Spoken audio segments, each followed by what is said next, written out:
She shared his face. She did not share his heart.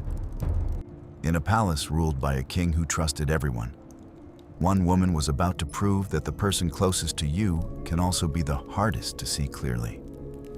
A marriage built on silence. A sister who looked like a queen, but felt like a stranger in her own skin. And a single night that would leave behind a child no one was supposed to know existed. Why would a goddess risk everything to become someone else, even for one night? What does a woman do with a child born from a lie? And how long can two sisters stand side by side while one of them is hiding the truth from the other's own husband? To understand what Nephthys did, we have to go back to the day Osiris chose to leave.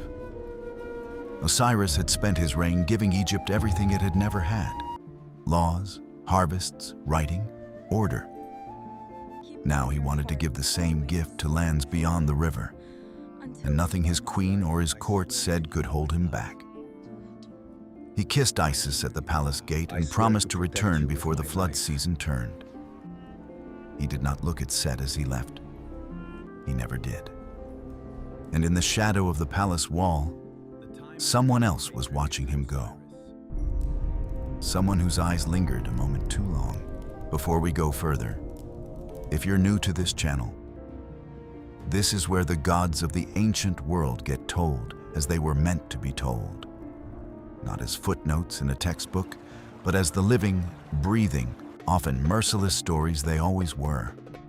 Subscribing costs you nothing, and it means you won't miss what any of these gods do next.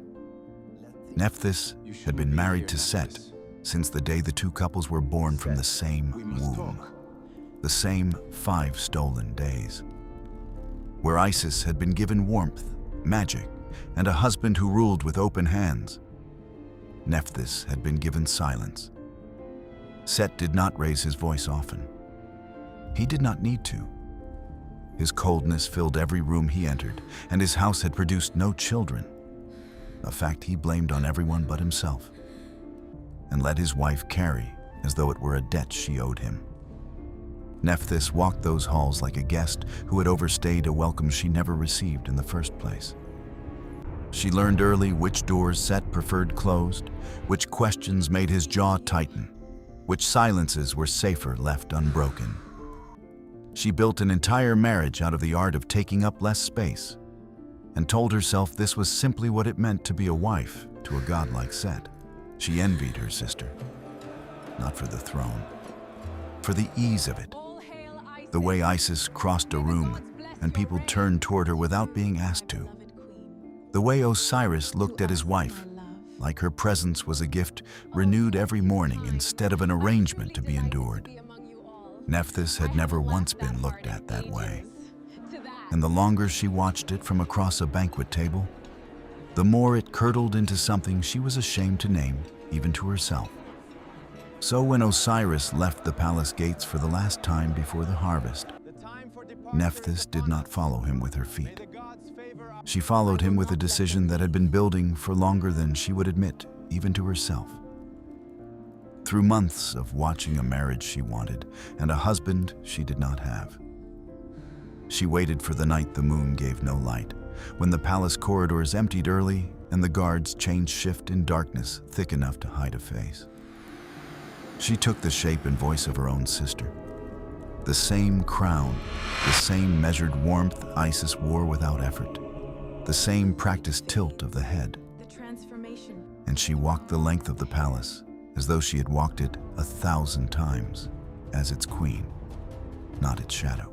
Osiris, weary from the road and certain of what his eyes told him, did not question the woman standing where his queen should have been.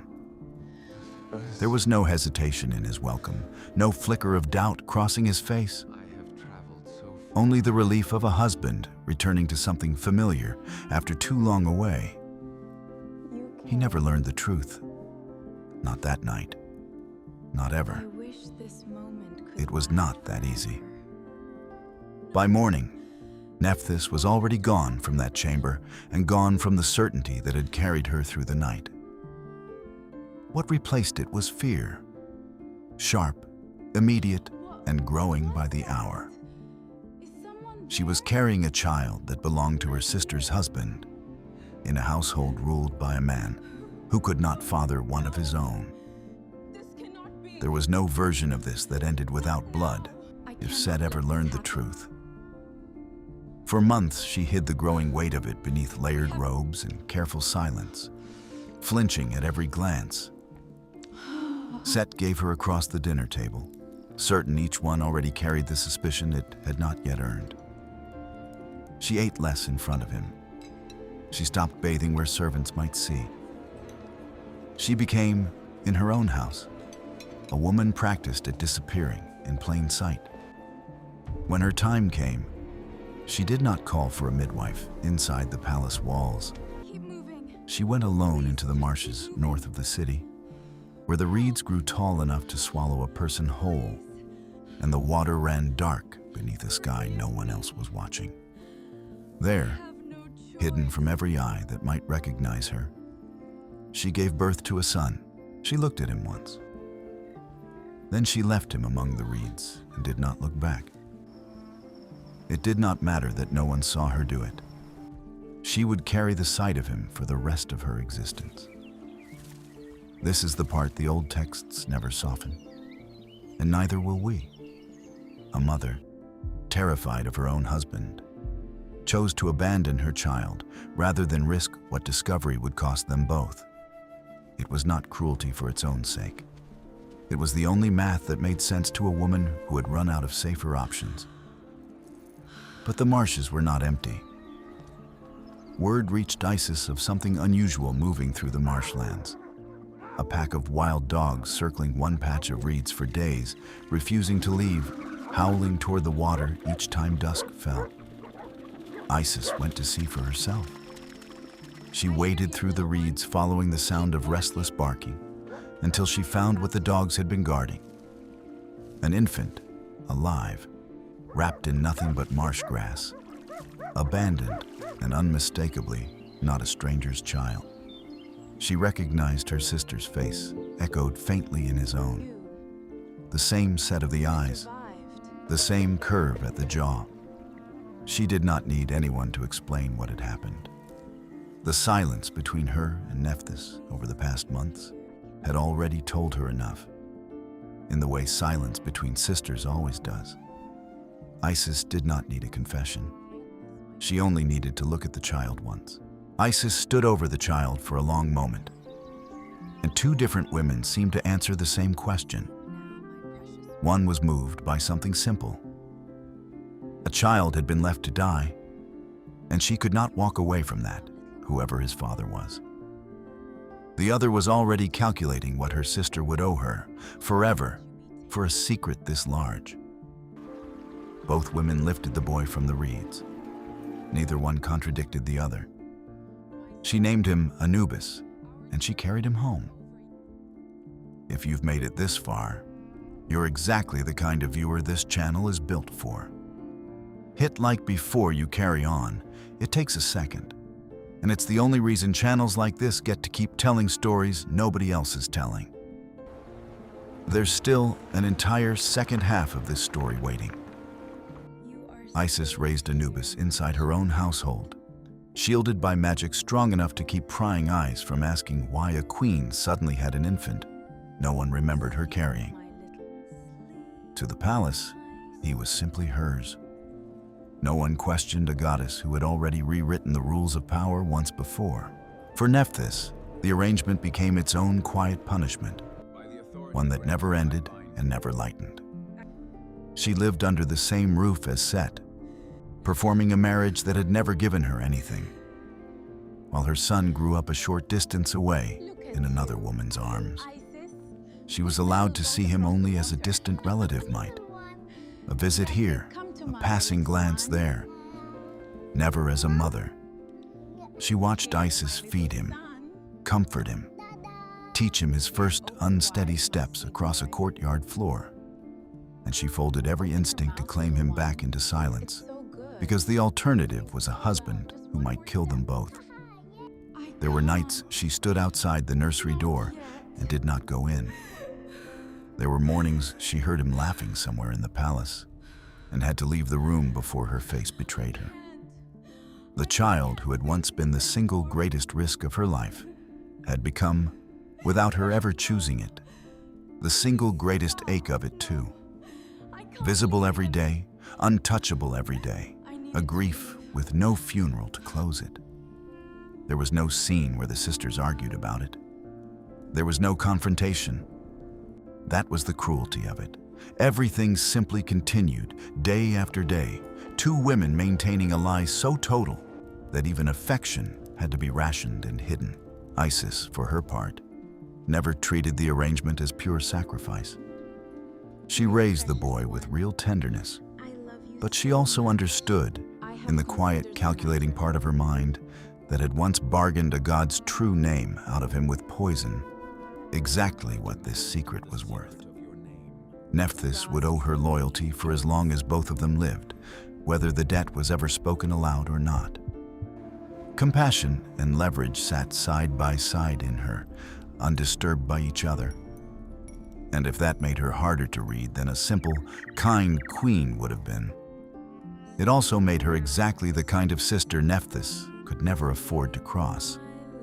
Anubis grew inside this arrangement without knowing any of it was unusual. He called Isis mother because she was the only one who had ever answered to it. He did not know the woman who flinched near the nursery door was the one whose blood he carried, or that his own existence was already, quietly, rearranging the loyalties of an entire household before he had said his first word.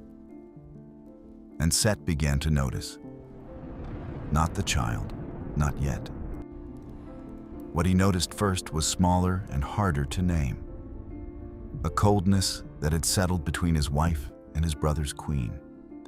Two women who had once been close as sisters and now spoke to each other like careful strangers. He noticed how Nephthys grew tense whenever Isis entered a room. He noticed how she avoided the nursery entirely, the way someone avoids a place that hurts to look at. Set said nothing. He had learned patience was worth more than confrontation, and something told him this silence between the two women was hiding a shape he had not yet seen clearly. He began watching more carefully than he ever had, not out of love for anyone in that palace, but out of the certainty that whatever this secret was, it belonged to him to uncover, the way a debt belonged to whoever was owed it. Osiris returned from his travels with no knowledge of what had happened in his absence.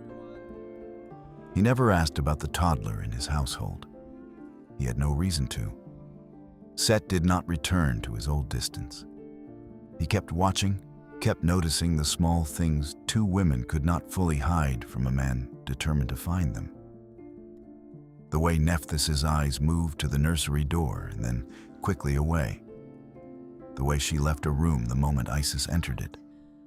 The way she flinched just once when the child called out, and she almost answered before catching herself. One evening, alone in a corridor he had walked 100 times before, Set stopped outside the nursery longer than he ever had. He did not go in. He did not need to yet. But standing there in the half-dark, listening to a child's voice he had never questioned before, a thought took shape in his mind that he could not put down again. A thought about resemblance, about timing, about a silence between two sisters that had started the same season this child had appeared. He said nothing to anyone. He simply began counting the months backward in his head and did not like where the count ended.